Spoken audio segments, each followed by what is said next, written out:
Spurs Bros, welcome into episode 19. I got to let you know that we recorded this directly following the loss to the Celtics. We're a bit emotional. We're a bit downtrodden, if you want to say. I'm sure you're feeling some pain, some angst over the last week of Spurs basketball. We went 1-3. We lost 2 games to the Hornets and the Magic by a total of 2 points. We barely hung on to beat the Wizards. So we understand your frustration, but I promise it does turn around towards the end. We're going to talk about Steph Castle and his place in the Spurs rotation the rest of the season, what we expect from the squad the rest of the season, and then we're going to wrap up at the end doing a little preview of the All-Star break. We've got Wemby, we've got Castle, and we've got Chris Paul, all going to be representing the Spurs, silver and black, on the All-Star game weekend. If you're listening, please hit subscribe on our YouTube channel. Go give us a follow on Instagram or Twitter. You can follow us there with more updates throughout the week. There's a lot of exciting things coming up for the Spurs. We're going to get to it. But yeah, episode 19 coming at you right now. Spurs Bros, welcome to another episode of the Spurs Bros podcast. I'm your host, Alec Bogus. These are my co-hosts, Stuart Lynch and Reagan Keogh. Not doing so good. Not doing too hot. Not doing too hot. Yeah. It's, well, as we said 3, 4, 5 podcasts ago, one step forward, 2 steps back. Even with the fastest man in the league on our team, you think we'd be taking 3 steps forward and maybe 1 step back. No, we're still in this weird mediocre middle, folks. We're gonna go through. We have a lot of trending down, not trending up. I know. Yes. Well, before we started recording this podcast, Spurs Bros, we looked and we saw that since the new year, we are 6-13. We've won 6 games out of our last 19.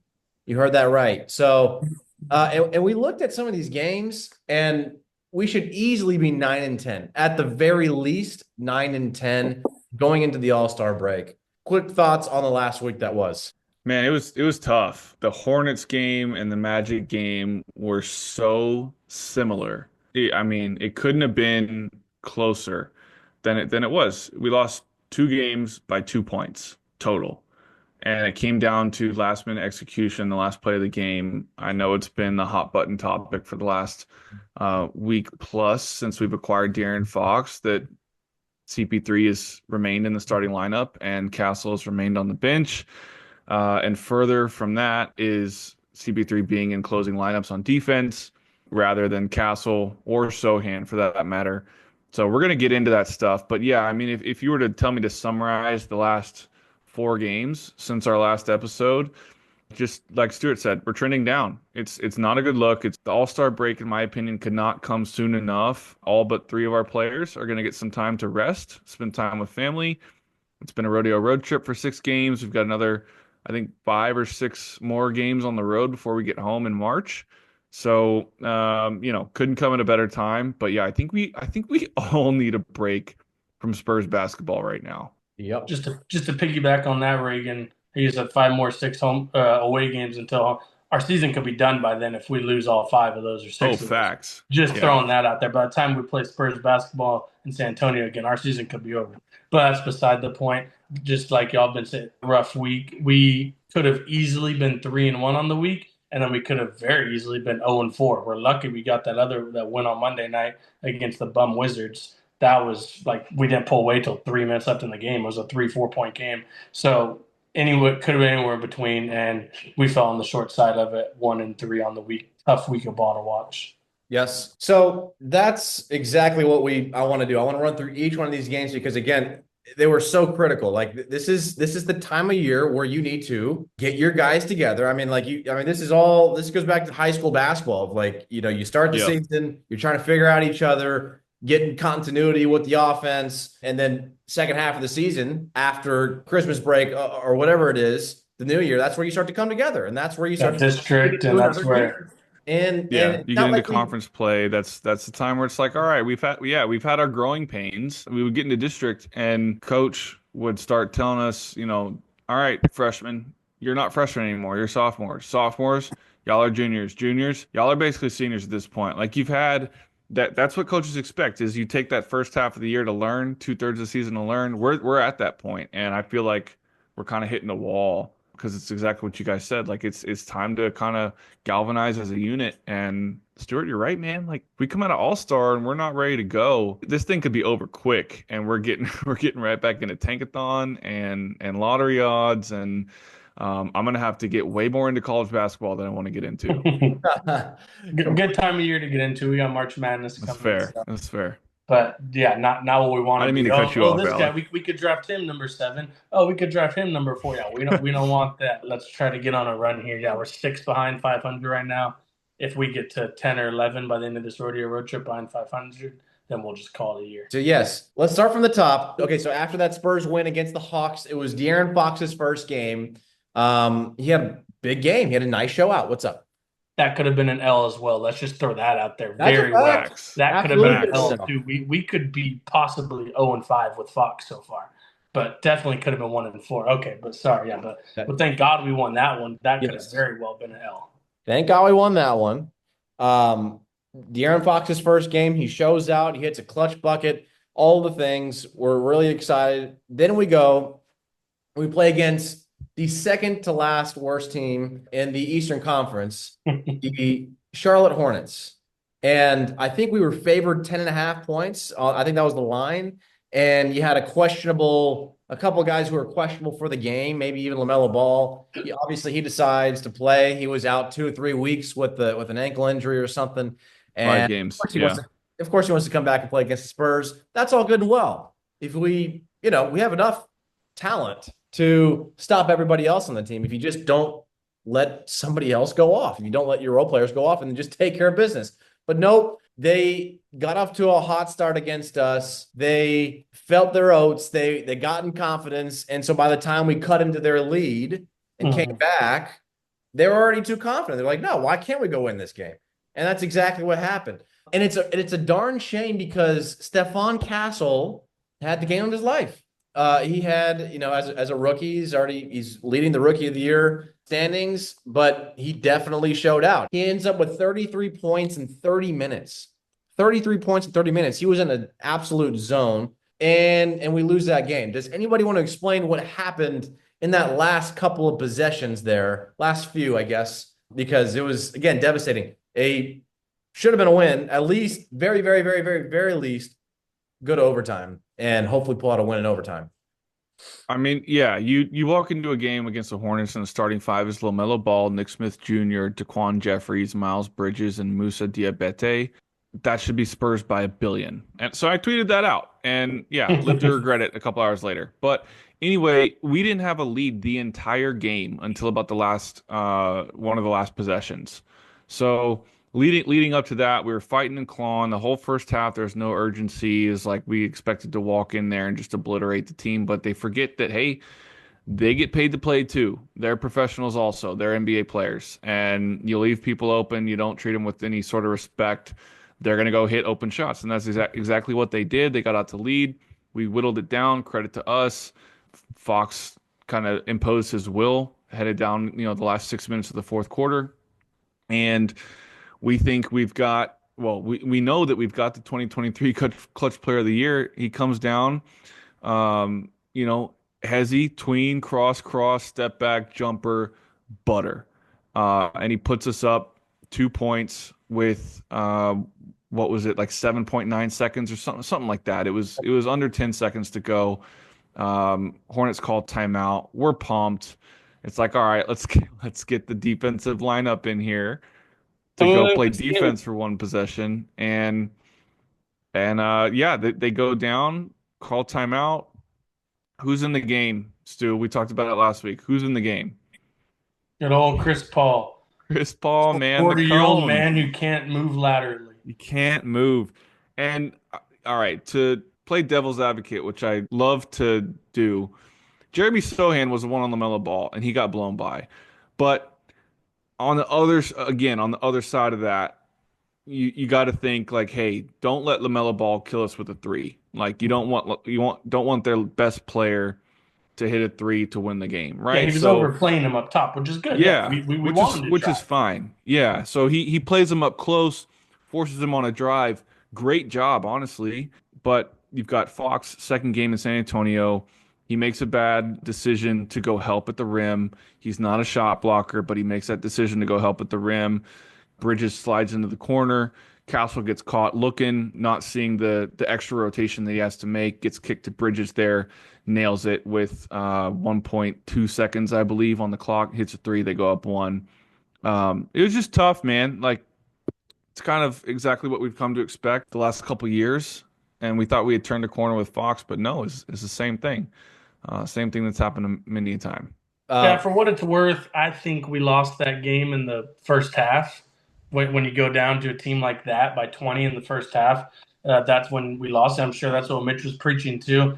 But but then when you fight and claw back, and then you get this chance, one stop for the win, and once again we see a coaching error where he has Chris Paul in the game, which I guess he wasn't really even in the play, but still the fact that he was in instead of, I don't know, anyone else on our team.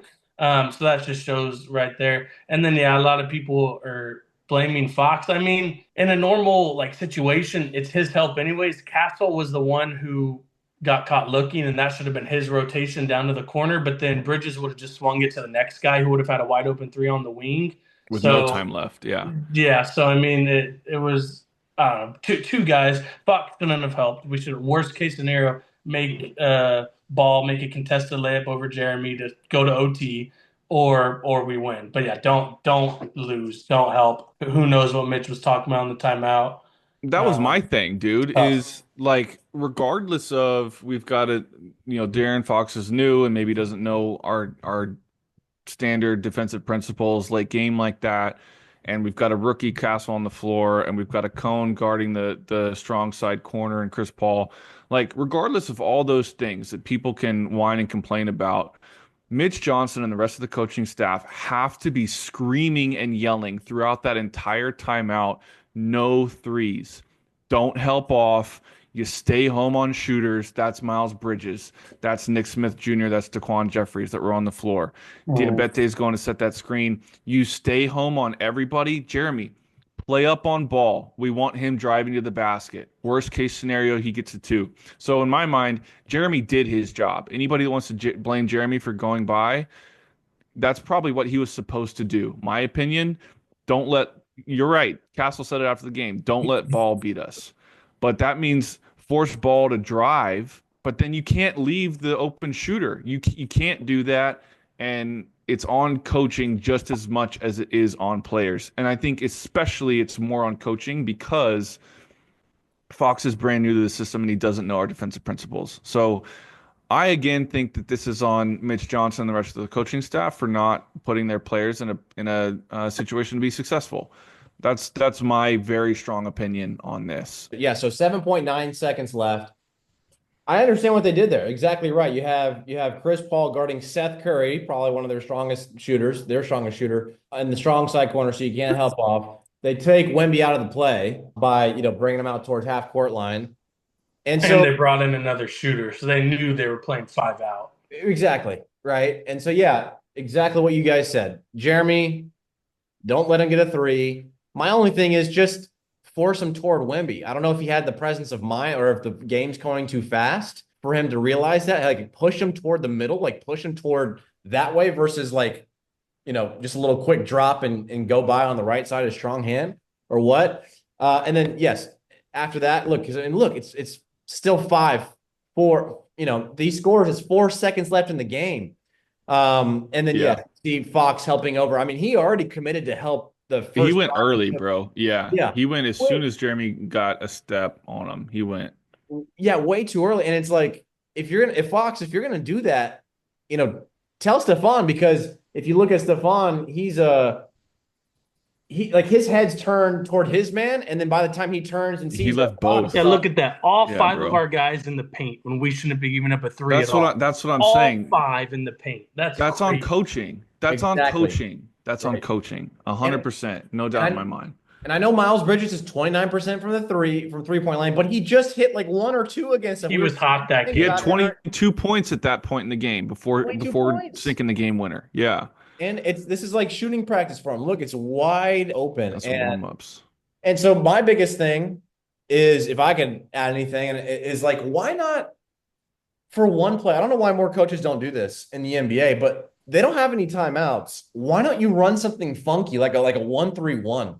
Like you have Jeremy go chase the ball, and then he's the top guy or whatever, or like whoever's the inbounder, whoever is guarding the inbounder, like they stay up top, and then like Wemby middle, Just to throw them off and completely just take them throw out them of their off, play. I and then love the idea, Alec. I like love the what? idea. Just I like think the one only guy. hole to poke in the argument is that we've got a brand new point guard. And if they can't even preach a simple defensive principle, they're not going to be able to draw up Yeah. a whole You zone in think a Mitch is going timeout. to pull that out of his ass with eight Yeah, seconds I left don't in the I don't game? I don't think that's in his coaching skill set to be able to draw that up, a whole defensive scheme, much less Right. one principle. But I love the idea. I think if we had our roster set and it was the normal guys, I think that's a kick-ass idea. I don't know. That was my only thought there. I'll stop sharing my screen here, but The I'm other just going back to we lost that first half by yes. lineups we're playing.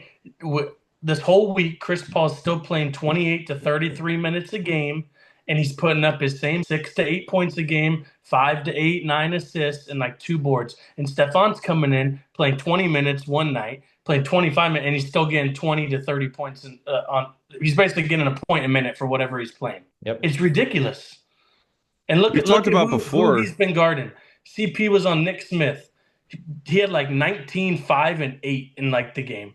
He played against Dyson Daniels on Wednesday night. Dyson had like 28, and so Chris Paul's not only giving up like 15 to 20 points and all these mid guys, they're also out. They're going to get offensive boards on him. They're blowing by and getting assists. So He's guys not are closing out on legitimately threes when they catch who those are balls either. hardly like straight up mid guys are almost putting up triple doubles on us.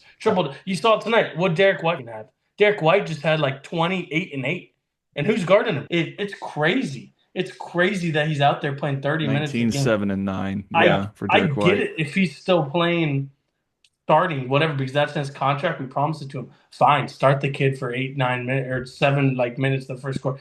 But then he cannot be in for 35 or 28 to 33 minutes a night. It's And it can't crazy. be the closing lineups either. Right. Like that's the biggest thing is like Yes. because he still offers the orchestration of offense that we miss from time to time, So but do he those can mid do that in the minutes. backup role. I completely agree with you. Yes, He do can, those he can play that mid as a minutes. backup.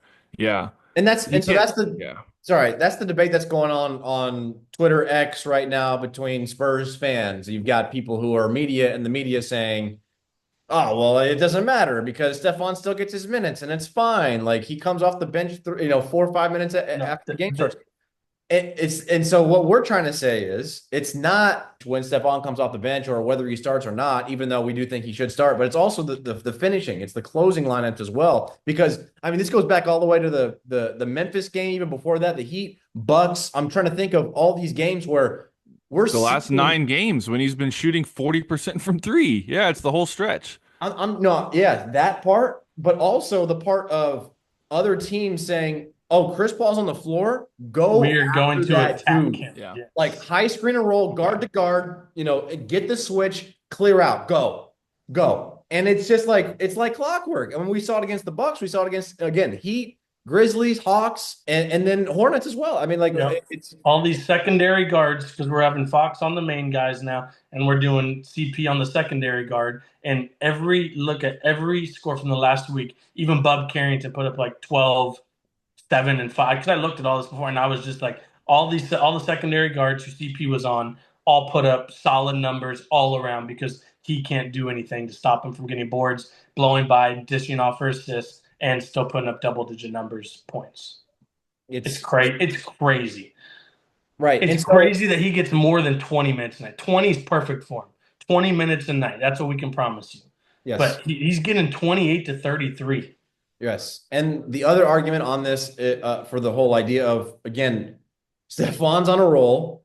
He's starting to feel himself. He's definitely leveled up. He's definitely going to be rookie of the year if he keeps playing like this. Yeah, there's no doubt about it. No question. And not only for the sake of just like better lineups, but also if these aren't turning into wins, then like why not just play him at the end of games regardless? I don't care. Like keep CP off the floor and just keep Stephon in the game at the end of games just to get reps. Like if you don't know that you have a really, really high probability of getting a win with CP on the floor, then just let Stephon get these reps because you don't want to get to next year and then him continue to make freshman mistakes in his sophomore year, late in games. You know what I'm saying? So I've been texting Gabe a lot. Shout out Gabe, friend of the program. Shout out. He is very well convinced that even if we still had Pop this whole time, and he's kind of convincing me because we do know how Pop is with vets and stuff, that our lineups and all this shit would still be the same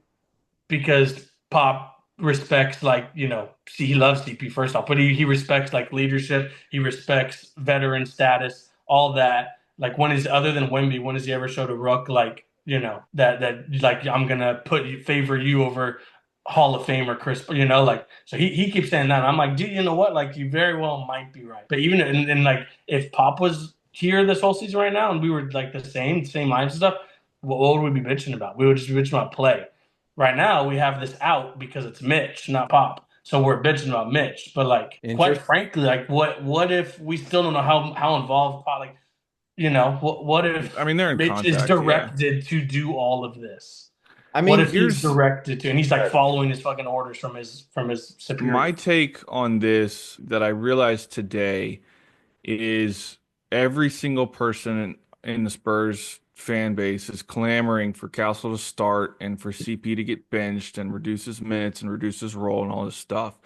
I think it's probably not lost on anybody that Castle is the better player at this point in the year. But the other side of this is, okay, we made this promise to Chris Paul that you're going to come to San Antonio, we're going to pay you $11 million, you're going to start, you're going to get good minutes, you're going to play. You're not going to experience what you experienced with the Warriors last year. You're living halfway across the country from your family. You're only going to do that if we make it worth your while. And we're going to make it worth your while by paying you good money and by playing you. If he's going to be in the league, he's going to play. So we've made that promise to him, right? That's been made pretty clear. So if we were to go back on that just to try to, force ourselves into a play-in and develop Stephon Castle, the only thing that could possibly be keeping this we're just banging our heads against the wall is, what does that impression make if we bench CP3? What does that impression make to other free agents that want to come here? And we promise them a specific Well, we're not role. going to begin a 39 or 40-year-old free agent. I assume I all know, the free agents now are going to be in their primes, or Harrison Barnes type guys. Who Harrison can still play. He's doing great this year. Chris Paul's not doing great. But what if we go and pick up some 3-and-D wing who's 31, 32, and he doesn't perform? But we told him, hey, you're going to come here, you're going to have a spot. Guys want to at least know that we can back up what it is, and it's got to be obvious. But like, I don't know. That's what I'm saying. I'm not saying I agree with it. I'm just saying, like, the only way that I can reconcile this in my head is that our front office, is that our general management has come to the conclusion that if we bench Chris Paul now, it's going to set a bad precedent, and it's going to make other guys coming to San Antonio, which is already an uncommon thing to do since we're a smaller market, Wemby or not, it's going to give them some pause. That's got to be what's in their brain. I don't know what else it could be, because it's clear Castle is the better player. If that's the case, all I got is how about we stop making promises because that's insane.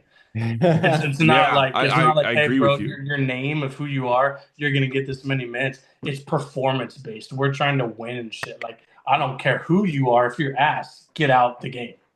Yeah. I agree with you. Okay, going back to what Gabe suspected, I think that's probably, now that I think about it, it's not hard to agree with. I mean, that seems very reasonable. Yeah. My eyes that Pop would play him, and you're right, not show favoritism. And then again, we wouldn't all be bitching like, Pop, I'll fire him. But you would think that hopefully we'd win some of these other games. I mean, like, those last minute situations, we wouldn't be blowing the way that we're blowing with Johnson at the helm. I agree. Yeah. I don't know. So then, different use of timeouts, different plays called at different times. Maybe if we were winning, right? Maybe if we're 500 for 2025, the year of 2025, since we've turned the calendar year, maybe we are not bitching as much at Chris Paul. But I don't know. Who knows? All I know is that this timeline, this universe that we're existing in right now, I'm just calling out what I see. So either way, moving along, that's the argument with Stephon playing into games and versus Chris Paul. We move on and we play the Magic. It was the same exact game. I would say we should just 112 to 111, we lose. Wemby hits a big shot, midi, to put us up. then Paolo has a bigger shot to take the lead back, and then we give the Mhm. ball to Wemby to give us the win. Oh, actually, do want to throw it because now I'm rethinking the game. Yeah. Remember, we were all bitching because we had ball with 23 seconds left. We're down one, and then they foul us with like 12 seconds left to break up our play. Bad coaching already. We should have gone for a quick in the first 7 seconds, get the ball up in the air, chance for an offensive rebound. We miss, we foul, and then we're either down two or three, have another shot to tie it. But in the last 23 seconds of the game, we ended up only getting up one shot. That's awful because they broke up our play with 12 seconds, and then so still 12 seconds. We still could have done what I just said, and yet we still take too long. By the time Wemby catches the ball around the 3 point line, 7 seconds left. Honest to God, a lot of people were complaining about it. I thought it was a good shot I did. for like what Yeah. it's worth. He got a good ball fake. Yep. That's like a move that we consistently see him, and he makes that shot a lot Yep. and wasn't even that contested. So very well, I thought it was a good shot, but the fact that that was our only shot in the last 23 seconds is bonkers.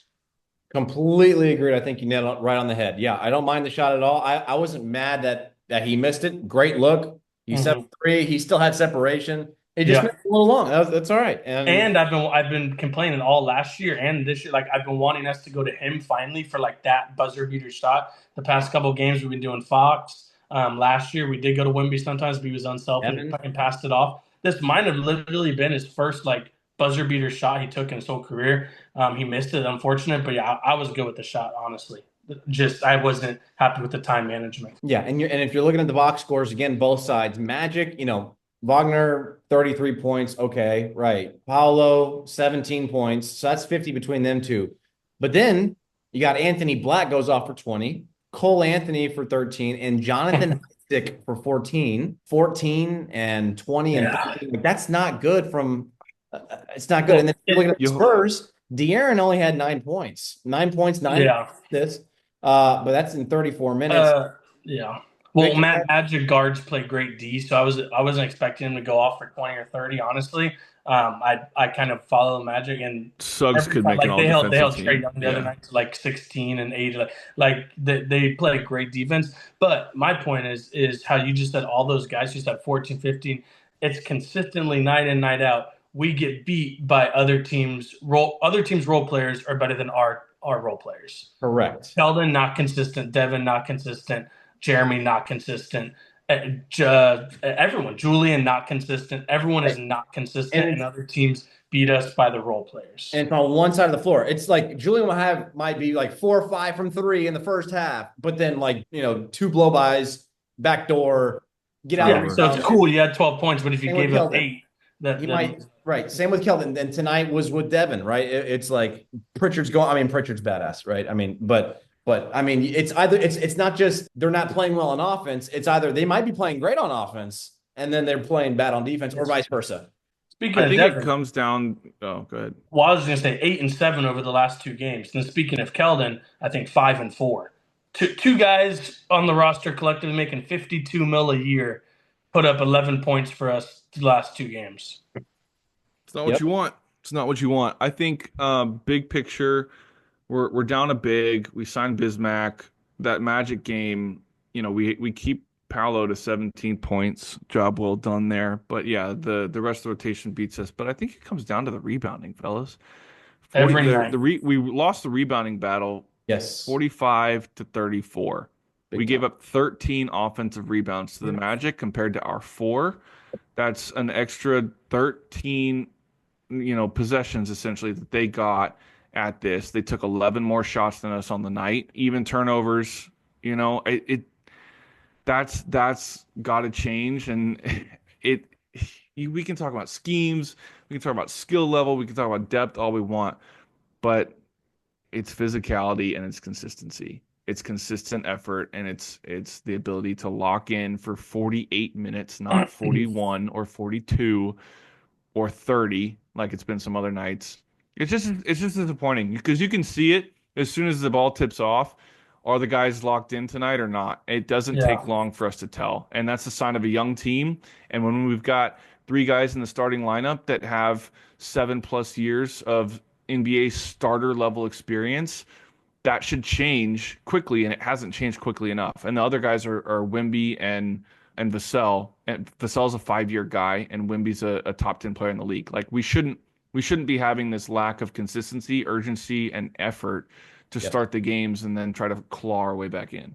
And you just said like other than our three older guys, it's all young guys. But okay, the least the young guys could you would assume is have massive effort, fly around the floor, show heart. Our guys give piss poor effort night in and night out. They show like they're making $20 a night instead of millions of dollars to be playing basketball. It's insane to me. Like what is I don't know if the money's gotten to all of them. I don't know what it is, but the fact that they just don't show effort night in and night out, it's pathetic, and it makes you hard to like watch the games if you know these guys are making all this money. They get to play basketball for a living, and the least they can do, they can't even show effort and Yeah. show heart. And like Yeah. you're young, you're 22, you're not even in your prime yet, but like your body should be at its physical prime right now to run around and play basketball, play defense, go for boards. And that's why we haven't talked about him in a long time, but that's why I always loved when Blake came into the game because at least Blake Wesley will always shows heart. He always plays hard D. And I just thought that because y'all brought him up tonight, we kind of wish we would have Blake in. But like, yeah, man, tough. Yeah, We've been spent we're 30 plus minutes in and it's been nothing but negative. So let's find a positive. We beat the Wizards. Okay, We great. beat the Worst team in Wizards. the league. We beat the worst team in the league. That's We beat the positive, Wizards. boys. We got a W, fellas. Yeah, we beat the 10-point win. Wizards 131 to 121. But as Stu alluded to, that it wasn't the score is not what it seems. Like, again, we were down. We were maybe winning by one or two. The whole back and forth the whole game, and it wasn't until the last 3 or 4 minutes in that game to where we finally broke away. But the positive news is that say something nice about the Spurs. Say something nice. the thing is that Victor Wembanyama and our boy De'Aaron Fox, they both finally took over whenever we needed them to. Like late game, this is what you have, superstars for. Like it's just give me the ball, slow it down, directing traffic, go score, go get to the free throw line, go get a stop, another bucket, same thing, same play, run it again. And that's what happened, and that's what basically won us the game. Victor had 31 points, 15 rebounds, and De'Aaron Fox had 30 points and 6 assists, 4 boards. Both played 36 or 38 minutes. Phenomenal. 61 points between those two. I mean, you can't ask for anything more, and that's good. I want to see more of that. That shows you the potential trajectory of this team is with those two guys leading the way.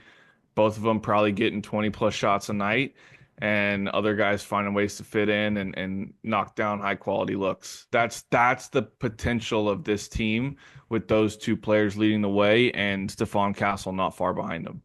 That's exactly right. Again, speaking of guys who have, I say leveled up, is Stephon. I go back to Stephon. He played only 20 minutes that night, but he had 16 points. I mean, he almost had a point a minute. 16 points in 20 minutes is crazy. He steps in. He was extremely efficient. He got to the rim. Like nobody can stop him when he gets to the basket. His D-cell gets fouled. He's shooting better from the free throw line over the past 4 or 5 games. Knocked down a couple open jumpers. Like that's what we needed from him. Jeremy Sohan also played a good game. I have to shout him out too. He had 14 points in 21 minutes, so another efficient game for him as well. The only guy who didn't have the greatest game, I mean, at least from the looks of it, is Chris Paul. He had 8 points in 33 minutes. Devin Vassell. But that's Devin Vassell. Devin Vassell. Devin Vassell. That's right. Keldon Johnson. Oh, him too. Yeah.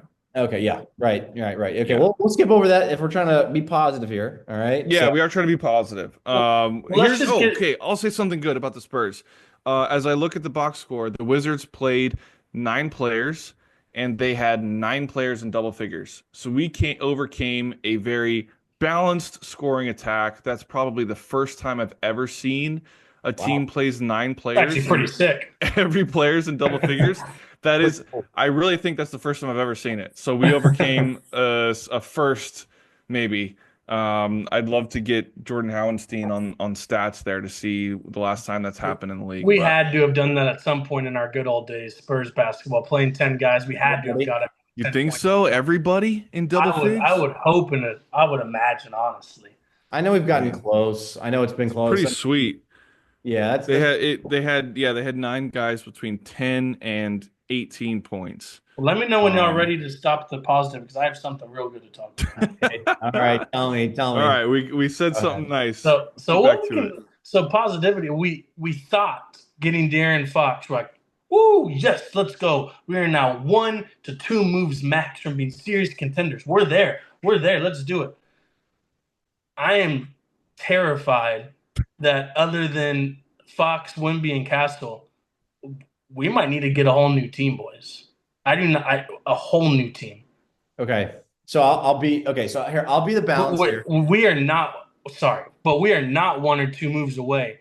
Yes. Maybe not a whole team, but we are still at least 4 moves, at least 4 players off the at least. Like we might need a whole new 8 players. Before Alec combats that, I do want to say if you look at the Warriors roster today after the trade deadline, they have 3 players remaining from their 2022 championship roster.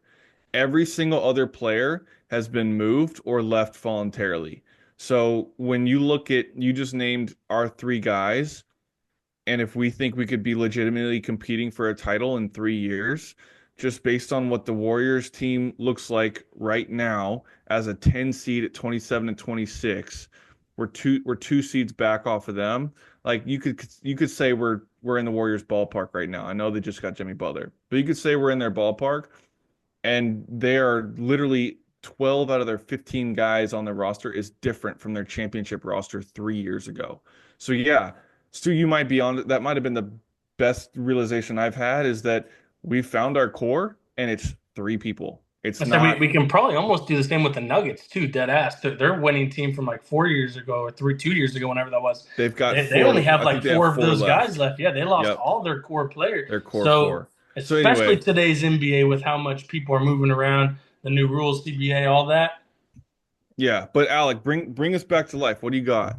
Well, it's not really back to life. I just want to like balance it out to the middle, which is, let's just transition into the game to the Celtics. I mean, whenever I see that game, I did feel what you just felt right there, Stu, which is, that's what a championship team looks. Mm-hmm. And you're right. Sam Hauser hitting all these threes, who makes probably, I don't know, but probably max 5 to 8 mil, like, just like that kind of stuff. And we have Keldon going out there making 18 a night, Devin making 34 a night, or whatever the year. Either way, what I'm trying to say is, when you look at that game against the Celtics and you say, okay, yeah, like that is a championship team, and there are so many little things that the Spurs don't currently have that not 1 or 2 players could make up and create us a championship team.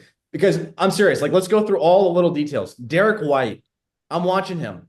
I'm about to get like real like nerdy on y'all. Like you know how Derek White was, how good he was at all these little things, like taking angles to the basket, like how you come off a screen and be like super tight and just get right by him and be like, how do you score on you? Like he does that. He takes charges. He took one on Wemby tonight. That was going to be my question. Have we taken a single actual standing there charge, any player on our team all season? That's a great question. Maybe Trey did it before he got traded. Maybe Trey. That's a great question. No one on the team now would ever take a charge. Dude, that's clippable. We might have to clip that and ask our Spurs bros, because that's actually a great point. I think Trey has, but other than that, I don't know if anybody else has. Like sacrifice their body, stand there and get run over. Yeah, not on a driving with a push off. Yeah, no, not slide over, make the rotation, plant your feet, and take it. Yeah. CP took one tonight, if you call that, but no, stand there and like take a charge. Yep. So you got him. Tatum obviously is their guy. He's their superstar. They didn't even have Jaylen Brown tonight, right? He's their other superstar. But Jason Tatum, he's not forcing shots. He still had 32 points. But you're looking at Peyton Pritchard, who's coming to his own. He's going to be might be 6th man of the year. Am I correct on that? Favorite for that right now, yeah. Like guys, he works his butt off every single night. He does all the right things on defense. He plays you hard nose on defense. I'm watching him read our guy, the guy he's guarding. So like he picked Stephon Castle because he knows, he crossed me up left to right going one time. He's probably going to do that again. He likes that like exaggerated, AI cross going back. He played it the second time. Like nobody on our team's doing that. Nobody's adjusting mid-game, in my opinion, other than maybe Wemby. So it's like these little games within the game. And then going back to what their coach Joe Mazzulla. Yeah, Mazzulla. Yeah, Joe Mazzulla. What he likes to say is like, it's all these other little mini games within the game. that we definitely don't play. We're just having trouble playing 48 minutes straight without falling apart somewhere in between. For a He's like, 3 minute it's not even, stretch. Yeah. it's not the standard is not even you're gonna play hard 48 minutes. It's you're gonna play hard 48 minutes, but then also within the last 2 minutes of the quarter, like we're gonna dominate right here. He's like he always says, we need I love when we win quarters or sideline out of bounds plays off of a timeout, right? ATOs. Like Yeah. we need buckets here. We need to knock down free throws here. Like there are so many other standards within his championship roster that we just don't even like we're not even thinking about right now. Yeah. So You saw Porzingis hit a three in the I forget exactly when it was, but Porzingis hit a three. I think it was the second timeout that we had to call right after that 3-pointer late in the first quarter. And the camera pans to Porzingis, which most players would be, all Mm, happy celebrating the three. Here comes Joe Mazzulla on his ass. yeah. He grabs him by the like just calmly though, grabs him by the jersey, looks him in the eye, and he's clearly explaining to something that he missed on a previous play. Like the standard is, yeah, great job, you hit the three. That we know that, and he's had the conversations in the background that I trust you. I'm empowering you to take these shots. I know you're going to knock them down. Hence, he had 29 points tonight. Porzingis did. But it's about, like Alex said, it's about the other little stuff, the games within the game.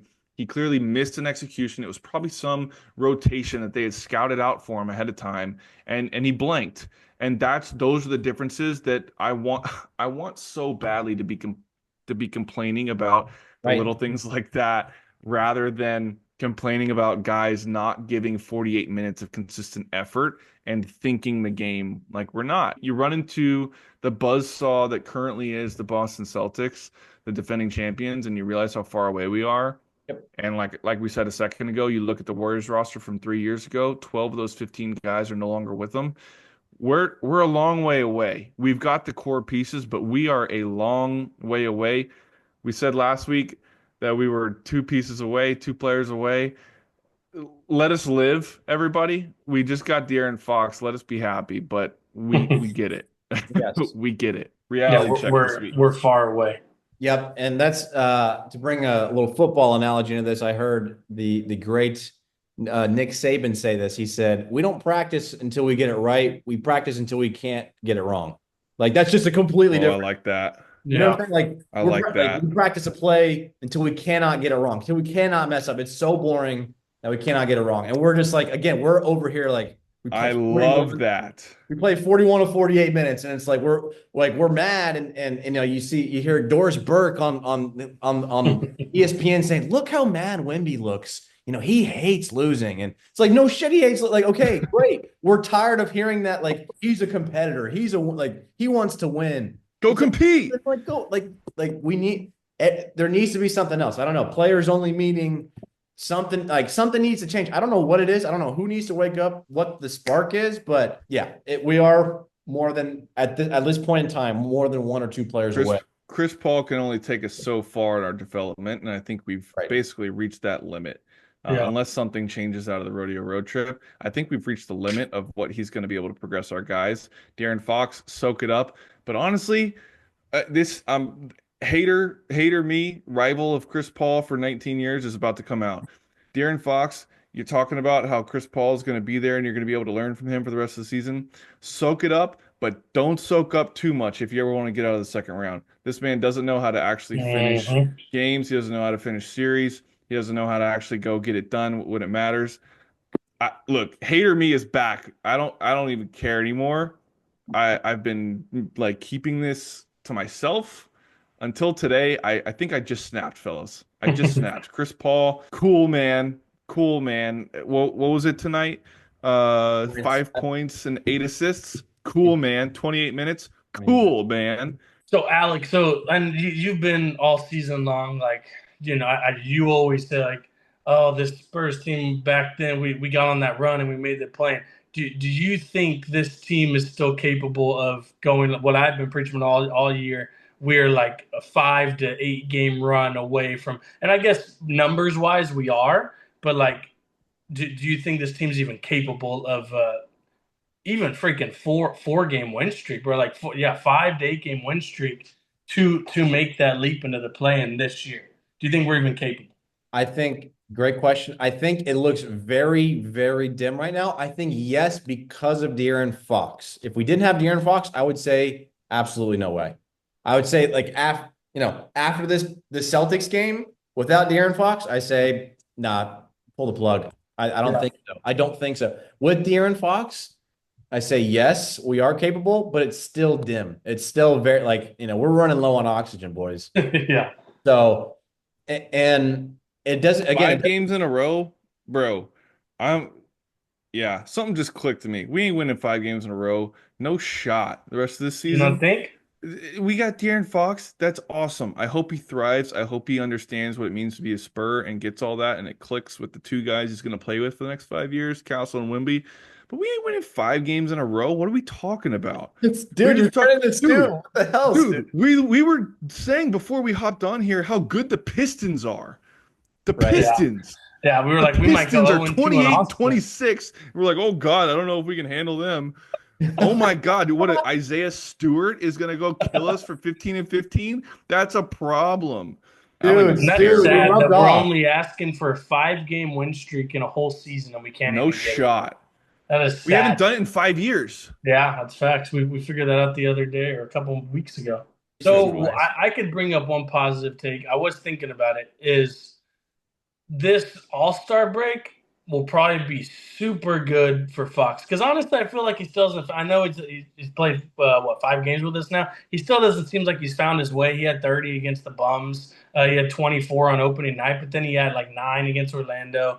Whatever he had tonight, 20. I think he had 20 on Friday night. So it doesn't seem like he's found his way and got super comfortable.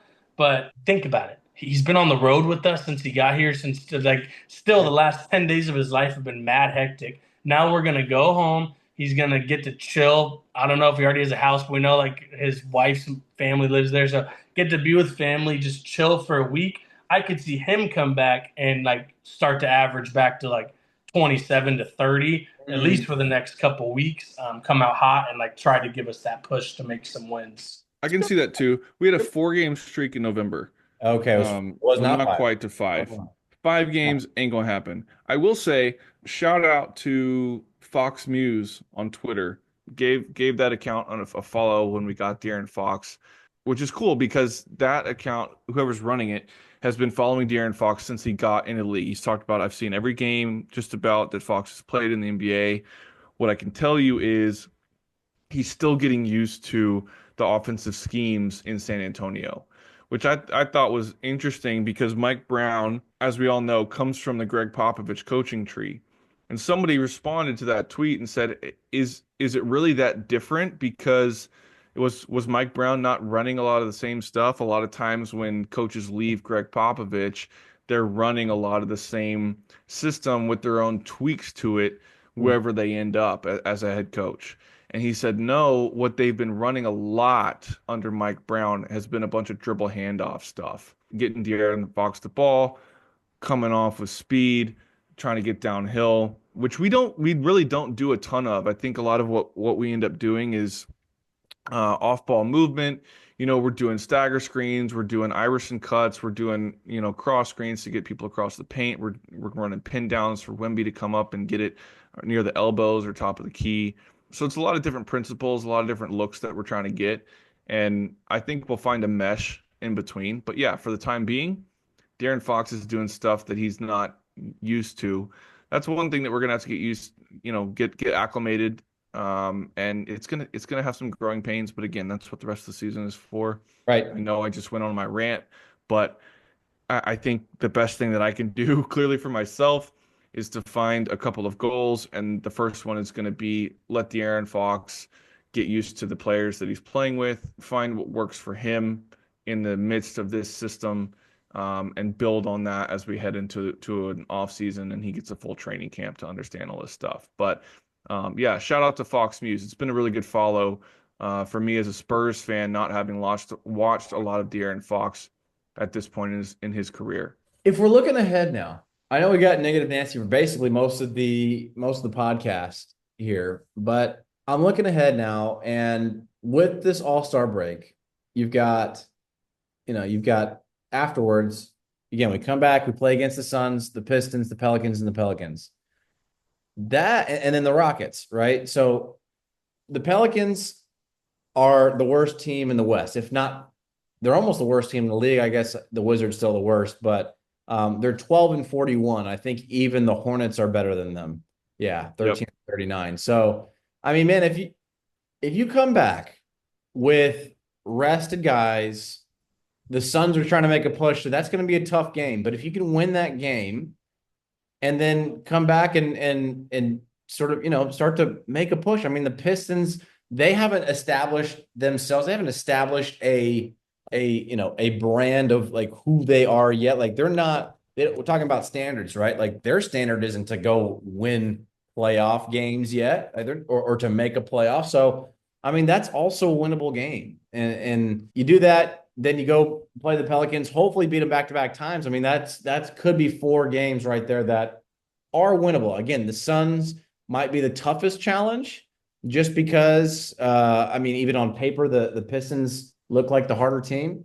But the Suns maybe just because still got KD, you've got And Beal Booker. Yeah. and Booker, and they're all, they're also chasing a play-in spot right now as well, or else, they're absolutely done for. So if you go beat that team and you take care of business, I mean, you're playing against the Rockets for maybe a 5th win in a row, and as you mentioned on our I guess podcast Twitter or X that the Rockets were on a skid, right? Was it 5 games?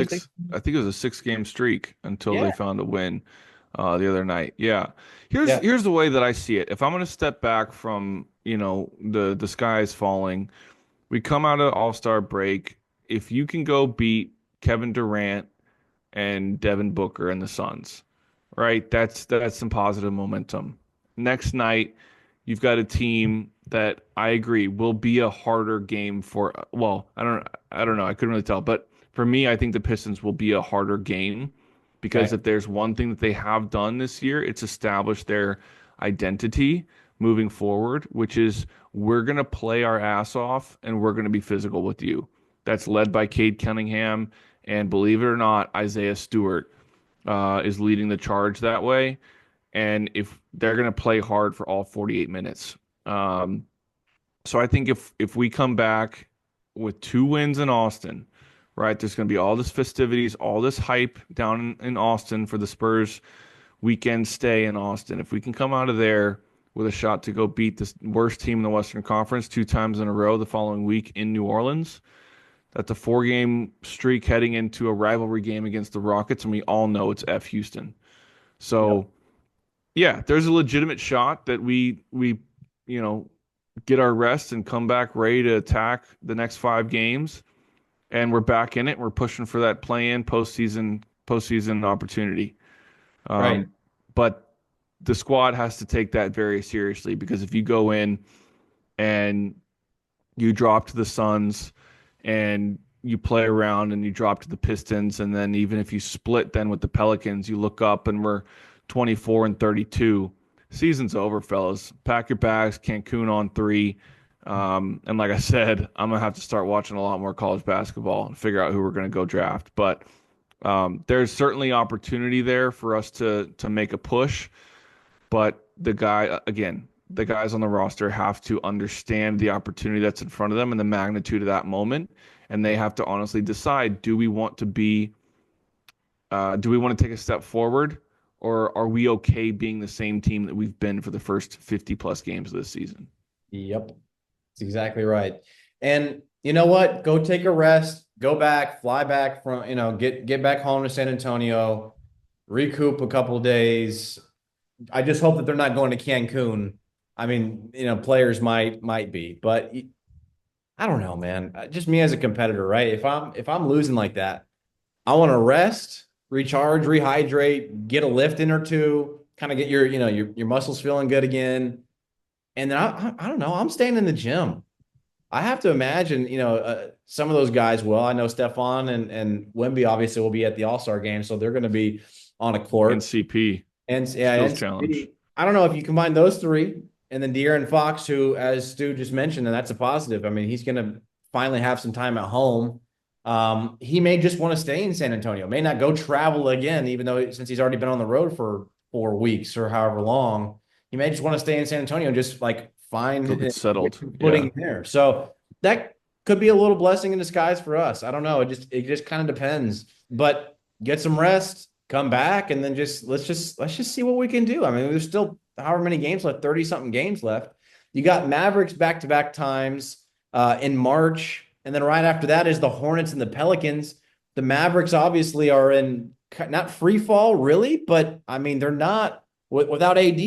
Well, no, he's out in. AD, Lively, Gafford, they're all out indefinitely with zero timetable for return. Right, exactly. So I mean, if you can somehow win and take advantage of that chaos there, you take advantage of De'Aaron Fox going back over to Sacramento and playing a game against the Kings there, Like and 40. having that, using that fuel, and then the Hornets after that. I mean, like, and then the Pelicans, like I just said, like there's some wins in here to be had. I Um, think we have the 17th, about like the 17th hardest schedule. So we're right middle of the pack. Like there's plenty of opportunity. But yeah, again, like I've got to see something different out of these players when it comes to their mindset and their urgency from the tip yep, in each of these games. You can tell right away if they're in it or not on any given night, whether they're starters or coming off the bench. So yep. again, yeah, there's an opportunity here. I hope we seize it. What I'm really looking forward to, if we're going to get positive again, is I'm looking forward to Stephon Castle showing out in the dunk contest Saturday night. Let's I know go. he's got some creative things going. There's been, rumblings from players and from staff and from reporters that if he's able to pull off what he's been cooking up in these practice sessions, it's going to be pretty sweet. I know he's looking forward to it. He said it was another chance to go compete, so can't wait for that. Vic's going to represent in both the Rising Star. Well, he made the Rising Stars roster, but there's a new tweak based on this format this year. He won't actually play in the Rising Stars game since he was also named an All-Star. Hmm. So um, that'll be Sunday. Vic in the All-Star game, and then we also get to see Chris Paul and Victor Wembanyama team up for the skills challenge on Saturday. So it's going to be a Spurs-filled weekend. It reminds me of like when we had Duncan and Robinson and Becky Hammond in the skills challenge back then, and Timmy and Manu and Tony were all making their appearances for the All-Star game, and the Matt Bonners and the Marco Bellinellis in the three-point contest. Like the Spurs are represented once again very strongly in All-Star Weekend. I'm very excited for that. So we also, as fans, get to kind of kick our feet up, not really worry about taking L's and searching for wins, and we go get to watch our guys compete at the Yep. epicenter of basketball for a few days. And that'll be really fun. Absolutely. I couldn't have said it any better, man. I'm excited to watch it as well. It'll be fun to have somebody representing the San Antonio Spurs at the All-Star game, right? It's going to be fun. I mean, we had Wemby at the Rising Stars game last year. But yeah, it's going to be fun to have someone on the main stage going up against obviously the greatest in the world, greatest talent in the world. And it's much deserved by Wemby. I mean, he's absolutely earned his right to be there and coming off the bench. Like you said, I mean, it's a business trip for him. He's not looking to make friends. Maybe he comes out and kind of shows out, does some cool stuff. I know it was really disappointing for him last year. I don't know if you remember last year. I mean, I like do. In the the skills Rising challenge, he was Stars bummed. game, the skills challenge. I mean, who was the guy on his team that didn't take it seriously? I forget it was, gosh, who was it? But he didn't take it seriously at all. He's like, I don't care. And Wemby's like, what are you doing? I'm trying to win. And then you got, I also remember this. Was it Um, Anthony Edwards? Might have been AE. Who It else? was it was him, Anthony Edwards, and Paolo on the same team. It was Anthony then. It was But I Anthony think for Anthony sure. Edwards didn't care because he had the All-Star game to focus on, I That's guess. exactly right. It was Yeah. definitely Anthony Edwards, and I know that Yeah. pissed off Wemby. Then you also have the Rising Stars game. They lose against the G League team. They lost. Yeah. Like I Bad can't look. believe it. And it was, what's his name? Matt McClung went off. But the thing that pissed, I'm sure Wemby off was Pajinski or whatever his name was, Pods for Yeah. Golden State. I mean, he was being overly aggressive for absolutely like God knows what reason. I mean, Know your role got pods. Yeah. yeah, and he basically shot them out of the game and let a bunch of G Leaguers win. And so, I mean, it was, I know he wants, what I'm trying to say is I know he wants to get back and hopefully get a win in the All-Star game, man. That'd be fun. So, we're rooting for you, Wemby. We're rooting for your Steph, and same with you, CP. We love y'all, and we can't wait to watch. Yeah, and last thing to mention is we hope that Charles Bassey is back by the Yeah, time the All-Star break is over and we go to play the Phoenix Suns. He's got that MCL sprain. I know he's been attacking his rehab hard. He's working with the Spurs doctors who are the best in the business. I can say that from experience, having my knee reconstructed by those guys. They're the best at what they do, so I know that they're taking good care of him. We need the size. I know we've got Biombo, but that's a 10-day contract. So yeah, really, really hoping that Charles Bassey can make his return when we come back to play the Suns after the All-Star break. So a lot of things to look forward to. I know we got down on ourselves here. Sky's falling, but the sky is not always falling. It'll be a good break for everybody. San Antonio, go enjoy the rodeo while it's still here, right? If we're gonna force the Spurs to be on the road for a month, let's go take advantage of the greatest indoor rodeo in the state, and go have fun with that. Let's watch Stephon, NBA Slam Dunk Contest champion Stephon Castle. That has a nice ring to it. come on, come I on. would love for that to happen and Vic to go get a dub in the All-Star game Yep. and CP3 and Vic to go get a dub in the skills challenge. Imagine we come home with 3 dubs from our Spurs after this weekend. That'd be pretty sweet. Pretty great. That'd be pretty awesome. Yeah. So a lot of stuff to look forward to. I got out my negative rant, and there's a Woo. lot of good stuff to look forward to. We'll be back here in a week to recap how our fellas did at the All-Star break before we go and play the Suns.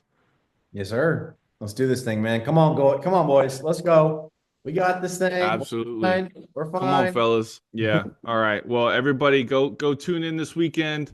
Like I said, we've got the skills challenge and the slam dunk contest on Saturday and the All-Star game with Wemby on Sunday. Everything should be on TNT with Kenny, Shaq, Chuck, and Ernie, and the whole crew. So should be a fun weekend. It's the best weekend in basketball, in my opinion, outside of the finals. Everybody's together. You're going to see the legends. You're going to see the upcoming stars, and hopefully we go make an impact. And we'll leave it on that positive note. Yes. From the Spurs Bros, go Spurs, go.